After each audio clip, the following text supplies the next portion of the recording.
B.Ed admission 2026-27 तर part 2 म्हणजे main जे फॉर्म होते B.Ed CETचे हे सुरू झालेले आहे आणि 15 दिवसाच्या आत विद्यार्थ्यांना फॉर्म भरायचे आहे.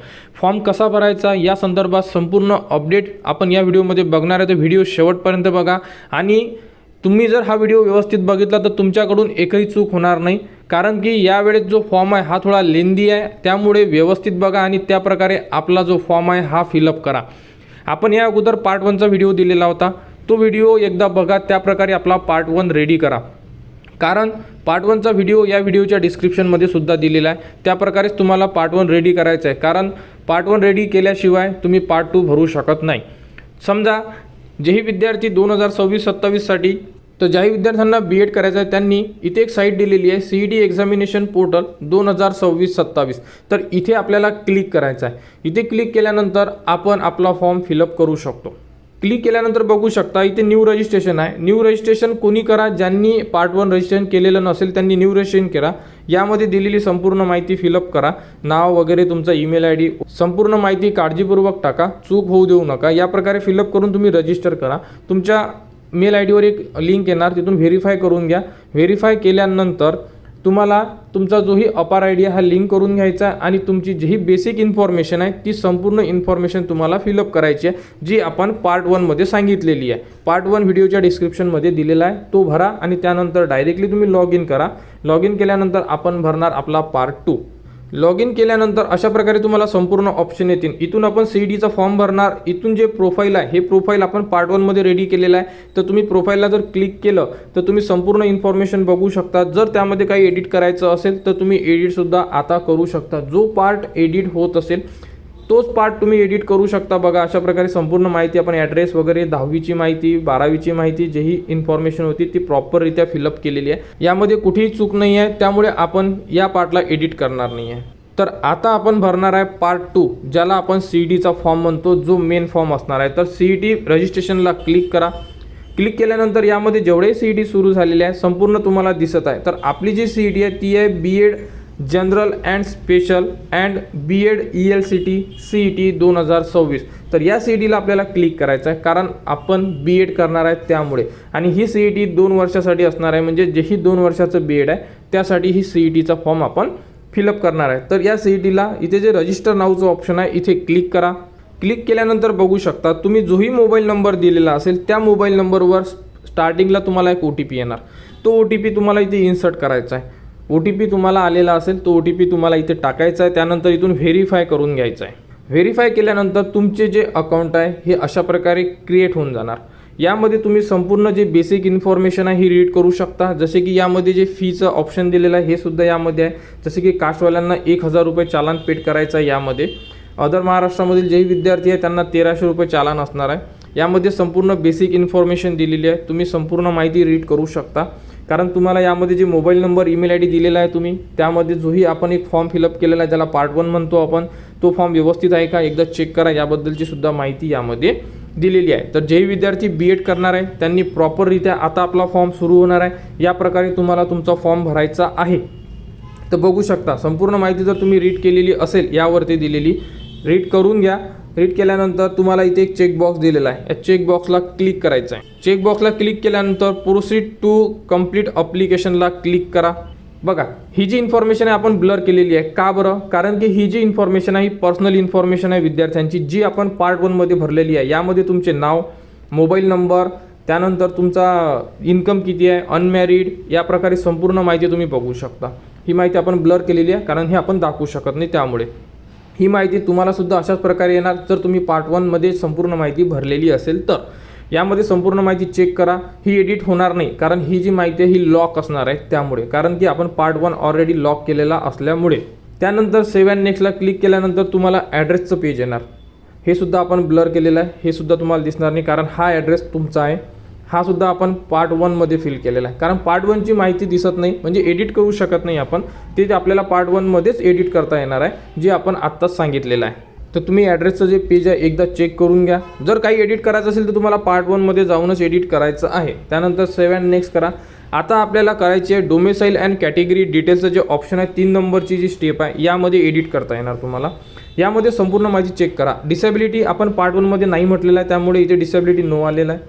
ऑर्फन म्हणजे अनाथ आहात का, अनाथचं इथे ऑप्शन आलेलं आहे. तर तुम्ही जर अनाथ असाल तर तुम्ही यस क्लिक करा, जर नसाल तर इथे नो क्लिक करू शकता तुम्ही.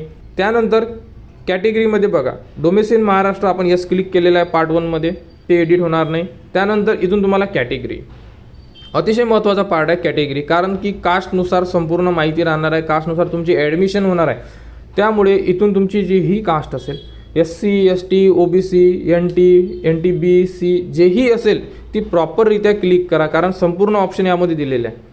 कास्ट ही अतिशय महत्त्वाचा पार्ट आहे, मी परत सांगतोय, कारण की कास्ट जर चुकली तर तुम्हाला नंतर खूप त्रास होऊ शकतो ॲडमिशन प्रोसेसमध्ये. व्यवस्थित इथे आपली कास्ट सिलेक्ट करा. जसं की तुमची कास्ट OBC असेल तर OBC सिलेक्ट करा. त्यानंतर इथे पोटजात, OBC म्हटल्यानंतर कुणबी आहे, माळी आहे, या प्रकारे जेही तुमची पोटजात असेल सिलेक्ट करा, ऑप्शन आहेत आणि इथे टाका. त्यानंतर तुमच्याकडे जात प्रमाणपत्र आहे का, कास्ट सर्टिफिकेट आहे का. जर तुमच्याकडे कास्ट सर्टिफिकेट आहे का, असलंच पाहिजे, कारण की कास्ट सर्टिफिकेट नसेल तर तुम्ही अप्लाय कसं करणार. ओके, तर कास्ट सर्टिफिकेट आहे का तर यस क्लिक करा. कास्ट सर्टिफिकेट नंबर टाकायला सांगितलेला आहे इथे, तो नंबर टाका कास्ट सर्टिफिकेटवरचा. कास्ट व्हॅलिडिटीबद्दल विचारलेला आहे, कास्ट व्हॅलिडिटी आहे का. यामध्ये 3 ऑप्शन आहे, not applied, available, applied but not receive. या प्रकारे असेल तर यस करा म्हणजे अवेलेबल करा, नसेल तर नॉट अप्लाइड करा, आणि जर अप्लाय केलेलं असेल तर अप्लाइड बट नॉट रिसीवला तुम्ही क्लिक करू शकता. त्यानंतर OBC असल्यामुळे तुम्हाला नॉन क्रिमिनल लागणार आहे. नॉन क्रिमिलियर तुमचं कधीपर्यंत व्हॅलिड पाहिजे, 31 मार्च 2027 पर्यंत तुमचे नॉन क्रिमिलियर हे व्हॅलिड असलं पाहिजे.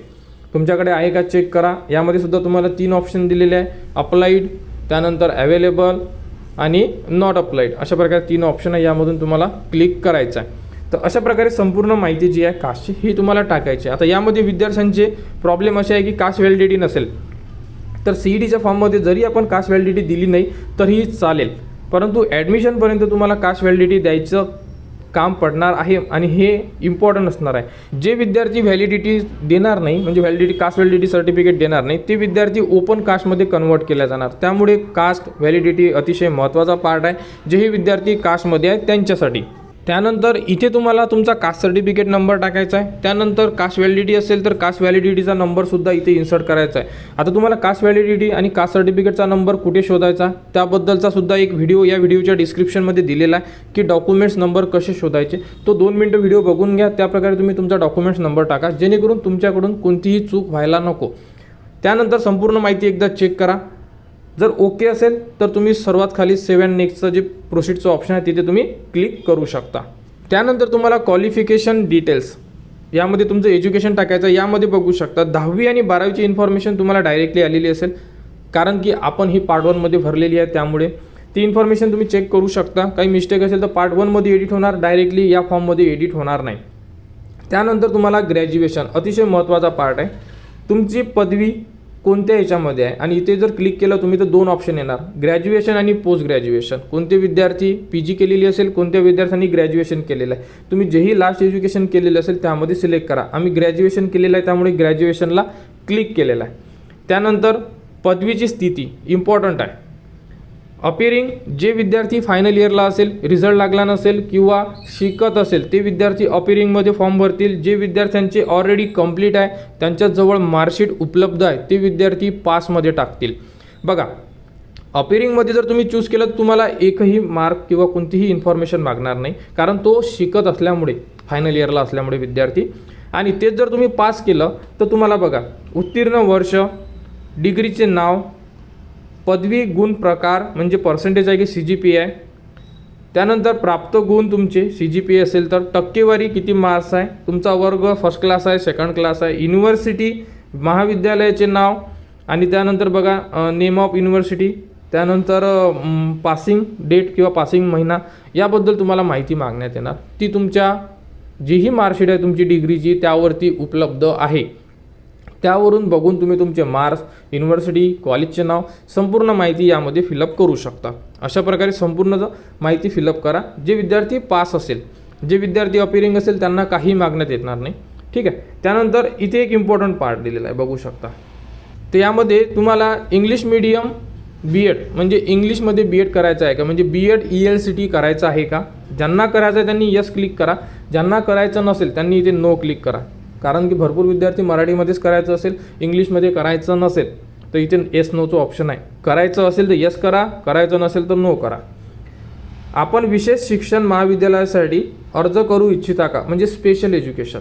ज्यांना करायचं असेल ते यस करतील, ज्यांना करायचं नसेल ते नो करतील. इथे यस नोची माहिती मराठीमध्ये दिलेली आहे, एकदा व्यवस्थितरित्या रीड करा. त्याप्रकारे तुम्हाला करायचं असेल तर यस क्लिक करा, करायचं नसेल तर नो क्लिक करा. कारण की हा आपला पर्सनल यामध्ये तुम्हाला ॲन्सर द्यावं लागेल, कारण की भरपूर असे विद्यार्थी कोणाला करायचं असते कोणाला करायचं नसते. त्यामुळे एकदा रीड करा आणि या प्रकारे तुम्ही यस नोमध्ये ॲन्सर द्या. अशा प्रकारे एज्युकेशन 10वी 12वी आणि तुमचं ग्रॅज्युएशन आणि PG जर केली असेल तर तुम्हाला PGची इन्फॉर्मेशनसुद्धा द्यावी लागेल. सर्वात खाली एक चेकबॉक्स दिलेला आहे, त्या चेकबॉक्सला क्लिक करा आणि सेव्ह अँड प्रोसीडला क्लिक करा. त्यानंतर तुम्हाला एक्झाम सेंटर सिलेक्शनचं ऑप्शन येणार. यामध्ये बघू शकता इथून तुम्हाला एक माध्यम सिलेक्ट करायचं आहे, म्हणजे पेपर लँग्वेज म्हणू शकतो आपण, की तुम्हाला इंग्लिशमध्ये पाहिजे आहे की मराठीमध्ये पाहिजे आहे. एकदा चेक करा व्यवस्थित, कारण की पेपर लँग्वेज तुम्ही जे इथे सिलेक्ट करणार त्याच लँग्वेजमध्ये तुम्हाला CETचा पेपर येणार. तुम्हाला मराठी पाहिजे मराठी घ्या, इंग्लिशमध्ये पाहिजे इंग्लिशमध्ये घ्या. अशा प्रकारे सिलेक्ट करा. महाराष्ट्रामधले 4 सेंटर द्यायचे आहे तुम्हाला. 4 सेंटर देणं हे कंपल्सरी आहे. तुमच्या आजूबाजूला जेही जवळ सेंटर आहे तुम्ही त्या प्रकारे यामध्ये सेंटर देऊ शकता. तुम्हाला जेही जवळ असेल यामधून 4 जिल्ह्यांचा तुम्हाला समावेश करायचा आहे आणि 4 सेंटर तुमच्या लिस्टमध्ये तुम्हाला ॲड करायचे आहे. अशा प्रकारे ॲड करून घ्या. त्यानंतर बघू शकता संपूर्ण इन्फॉर्मेशन प्रॉपर आहे का चेक करा. जर संपूर्ण इन्फॉर्मेशन ओके असेल तर सेव्ह अँड प्रोसीडला क्लिक करू शकता. सेंटर आणि लँग्वेज हे अतिशय महत्त्वाचं असणार आहे आणि पेपर लँग्वेज ही व्यवस्थितरित्या तुम्ही फिलअप करायची आहे. कारण की जर चुकली तर तुम्हाला इंग्लिशमध्ये पेपर येणार आणि जर तुम्ही मराठी घेताय तर मराठीमध्ये येणार. यामध्ये एकदा संपूर्ण माहिती चेक करा आणि त्यानंतर सेव्ह अँड प्रोसीडला क्लिक करा. सेव्ह अँड प्रोसीडला क्लिक केल्यानंतर आपल्याला काही डॉक्युमेंट्स आहे जे अपलोड करायचे आहे. तर इथे अपलोड नावला जर तुम्ही क्लिक केलं तर ते डॉक्युमेंट्स आपल्याला अपलोड करण्यासाठी सांगणार आहे. यामध्ये तुम्हाला 3 डॉक्युमेंट्स सांगितलेले आहे, फोटो, सिग्नेचर आणि एक आयडेंटिटी प्रूफ म्हणजे आधार कार्ड पॅन कार्ड टाकू शकता. फोटो जो आहे तुमचा हा लाईव्ह असणार आहे, तुम्हाला अपलोड करायचं ऑप्शन नाही आहे. त्यामुळे फोटो हा तुम्ही जोही फॉर्म तुमचा लॅपटॉपवरून भरत असाल, कॉम्प्युटरवरून भरत असाल तर त्याला कॅमेरा असणं गरजेचं आहे, कारण की फोटो तुमचा लाईव्ह असणार आहे. सिग्नेचर तुम्ही पेपरवरती स्कॅन करून अपलोड करू शकता. त्यानंतर आधार कार्ड PDF JPGमध्ये 2 MBच्या आत तुम्ही अपलोड करू शकता. अशाबद्दल यामध्ये माहिती दिलेली आहे. सिग्नेचर जेव्हा तुम्ही इथे चेक करणार तर पूर्ण सिग्नेचर आली पाहिजे तुमची, कारण की भरपूर विद्यार्थी आता फॉर्म भरणार त्यांची सिग्नेचर ही पूर्ण ज्या बॉक्समध्ये जर आली नाही तर तुम्हाला अडचण जाऊ शकते. सिग्नेचर पूर्ण दिसायला पाहिजे तुम्हाला आणि ऑनलाईन फोटो काढायचा आहे तुम्हाला कॅमेरामध्ये. तर बघा अशा प्रकारे कॅमेरा ओपन होईल. यामध्ये कॅप्चरचे ऑप्शन दिलेला आहे, तर फोटो अपलोड करायचा आहे. या प्रकारे तुम्हाला तुमचा फोटो व्यवस्थितरित्या घ्यायचा आहे आणि तो सुद्धा कॅमेरामधून घ्यायचा आहे. एकदा फोटो घेतला तुम्हाला सेव्हचा ऑप्शन येणार. त्यामध्ये फेस जोपर्यंत डिटेक्ट होणार नाही तोपर्यंत तुमचा फोटो कॅप्चर होणार नाही. त्यामुळे चेक करत राहा. जेव्हा फेस डिटेक्ट होईल कॅमेरामध्ये फोटो घेतला जाईल. अशा प्रकारे आल्यानंतर तुम्ही इथे क्रॉपचा ऑप्शन आहे, खाली क्रॉपला क्लिक करा आणि क्रॉप अँड अप्लायला जर क्लिक केलं तर तुमचा फोटो हा सेव्ह होऊन जाणार. फोटो सेव्ह झाल्यानंतर तुम्हाला टाकायचा इथे तुमचे इमेज म्हणजे सिग्नेचरची इमेज अपलोड करायची आहे आणि आधार कार्ड अपलोड करू शकता. ते सुद्धा PDF किंवा JPGचा ऑप्शन दिलेला आहे. अशा प्रकारे सिग्नेचर आणि त्या प्रकारे तुमचं जेही आधार कार्ड आहे अपलोड करून घ्या. अपलोड केल्यानंतर सेव्ह अँड प्रोसीड केल्यानंतर तुम्ही 3 डॉक्युमेंट्स अपलोड केलेले आहे. फोटो लाईव्ह काढलेला आहे, सिग्नेचर अपलोड केलेली आहे. सिग्नेचर पाहताना तुम्हाला संपूर्ण सिग्नेचर दिसलेली असेल, कुठेही कट झालेली सिग्नेचर नको. व्यवस्थित संपूर्ण सिग्नेचर तुमची त्या फॉर्मवर यायला पाहिजे. त्यानंतर तुम्ही आधार कार्ड अपलोड केलेलं असेल किंवा पॅन कार्ड हे सुद्धा व्यवस्थित असणं गरजेचं आहे. सेव्ह अँड प्रोसीडला क्लिक केल्यानंतर तुमचा संपूर्ण फॉर्म तुम्ही बघू शकता. संपूर्ण फॉर्म व्यवस्थितरित्या चेक करा. 1, 2, 3 वेळा चेक करा. कुठे काही मिस्टेक असेल तर आता तुम्ही बॅक जाऊन एडिट करू शकता, नंतर तुम्ही एडिट करू शकणार नाही आहे. त्यामुळे अशा प्रकारे संपूर्ण फॉर्म चेक करा आणि जर तुमचा फॉर्म ओके असेल तर तुम्ही कंटिन्यूचं जे ऑप्शन आहे इथे तुम्ही क्लिक करा. आता करायचं आपल्याला ते म्हणजे पेमेंट. कास्टमध्ये असल्यामुळे तुम्हाला 1000 रुपयाचं चालान पेड करायचं आहे. बघू शकता इथे पेमेंटचं ऑप्शन आलेलं आहे. तुम्हाला इथे यस क्लिक केल्यानंतर बघू शकता इथे यस क्लिक केल्यानंतर तुम्हाला असे 1000 रुपयाचं चालान पेड करण्यासाठी ऑप्शन आलेले आहे. इथे आपल्याला चेकबॉक्सला क्लिक करा आणि प्रोसीड टू पेमेंटला जर क्लिक केले तर आपल्यासमोर एक बारकोड येणार. त्या बारकोडवर आपल्याला आपले पेमेंट करता येणार आहे. यामध्ये फोनपे जीपेवरून तुम्ही पेमेंट करू शकता. तर अशा प्रकारे तुम्ही तुमचे पार्ट 2चे रजिस्ट्रेशन करू शकता. पेमेंट केल्यानंतर तुम्ही फॉर्मची प्रिंट काढून ठेवा आणि प्रिंट काढल्यानंतर प्रिंट सेव्हसुद्धा करू शकता PDF-मध्ये. तर या प्रकारे तुम्ही तुमचे CET रजिस्ट्रेशन करू शकता. तर ज्याही विद्यार्थ्यांना BEd करायचं असेल या प्रकारे आपले फॉर्म भरा आणि कोणाला कुठेही अडचण असेल तुम्ही कमेंट्स करू शकता. कमेंट्सवर तुम्हाला माहिती दिली जाणार आणि BEd ॲडमिशनबद्दल जेही आता पुढील अपडेट असेल ती तुम्हाला स्टेप बाय स्टेप आपल्या चॅनलवर उपलब्ध करून देण्यात येणार आहे. त्यासाठी आपल्या चॅनलच्या कनेक्टमध्ये राहा, चॅनलला सबस्क्राईब करा व हा व्हिडिओ इतरांपर्यंत शेअर करा.